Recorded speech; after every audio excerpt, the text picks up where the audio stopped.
Assalamualaikum warahmatullahi wabarakatuh dan selamat sejahtera kepada Dr. Doria.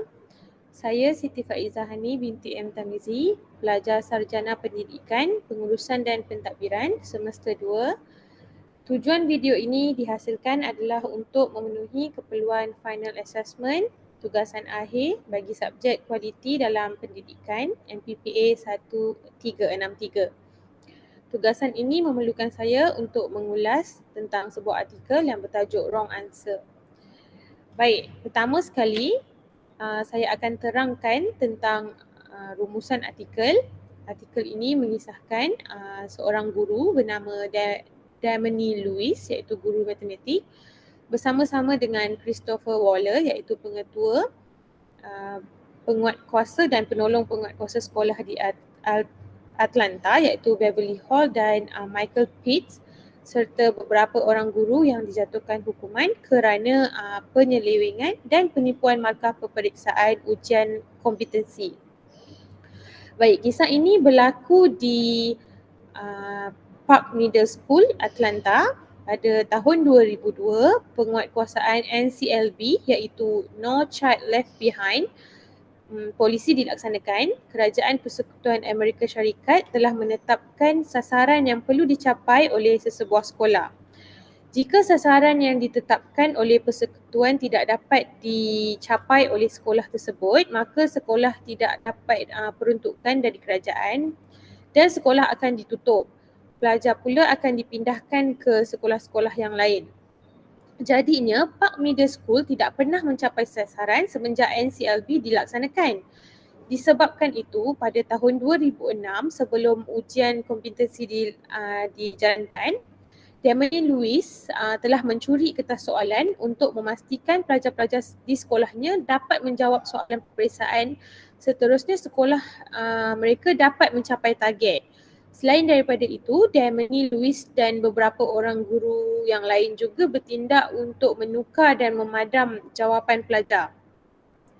Pada tahun 2008, keputusan peperiksaan di Park Middle School ini meningkat secara mendadak.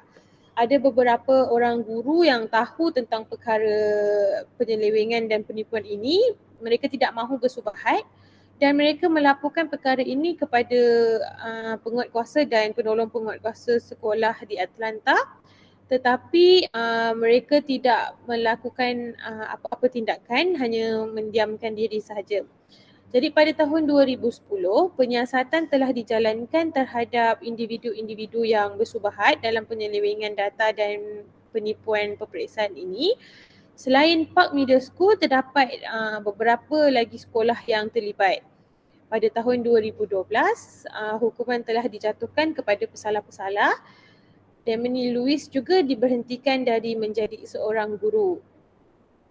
Okey, baik. Jadi semester ini saya mengambil subjek kualiti dalam pendidikan.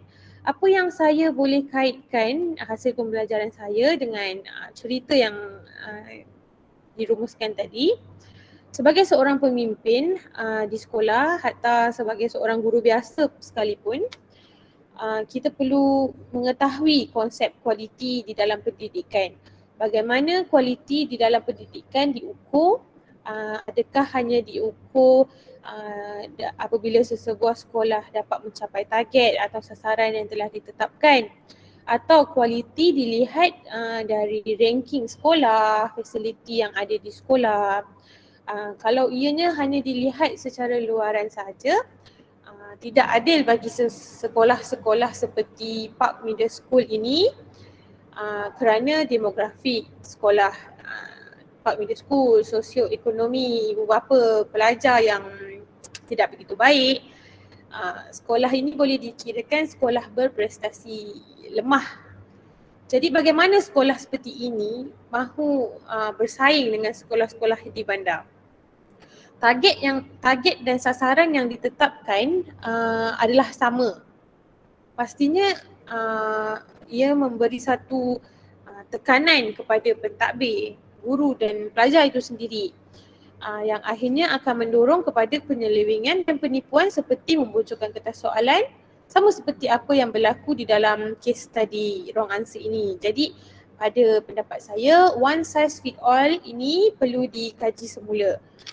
Jadi seterusnya, yang kedua adalah memahami dua persoalan penting berkaitan dengan kualiti dalam konteks pendidikan, iaitu apakah produk atau servis yang kita berikan dan juga siapakah pelanggan kita, iaitu pemegang taruh kita.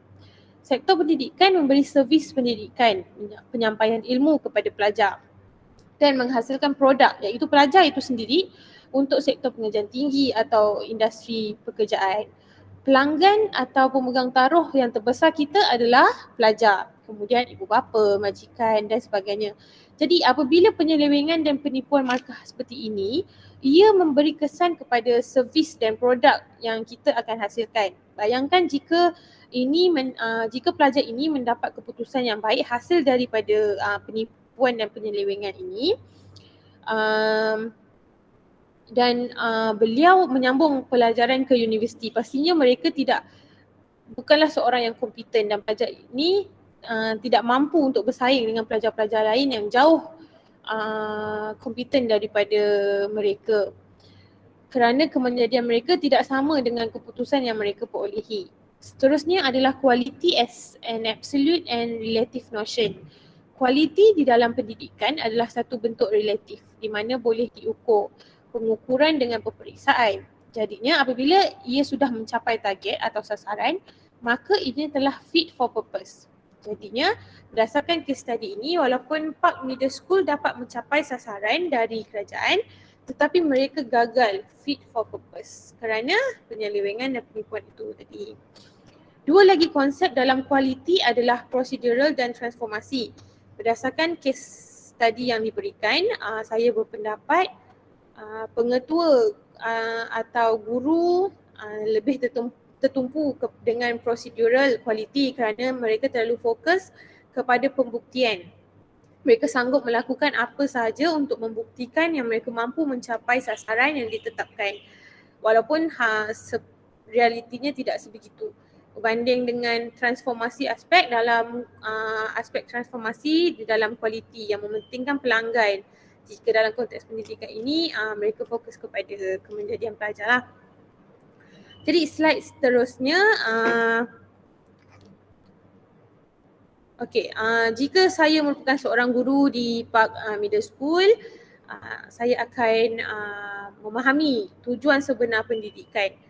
Adakah kita berusaha mahu mengeluarkan pelajar yang kompeten dari keseluruhan aspek jasmani, rohani, intelek, emosi dan sebagainya, atau hanya mahu melahirkan pelajar yang kompeten pada markah peperiksaan sahaja? Kedua, sebagai seorang guru, integriti dan accountability adalah perkara yang amat penting. Jika tiada accountability dan integriti, penyelewengan dan penipuan akan berluas-luasa. Hatta sebagai seorang guru biasa pun, saya akan pastikan integriti saya berada di tahap yang baik. Dan jika penyelewengan atau penipuan, penyalahgunaan kuasa berlaku di hadapan mata saya juga tidak akan teragak-agak untuk melaporkan perkara ini ke pihak berkuasa.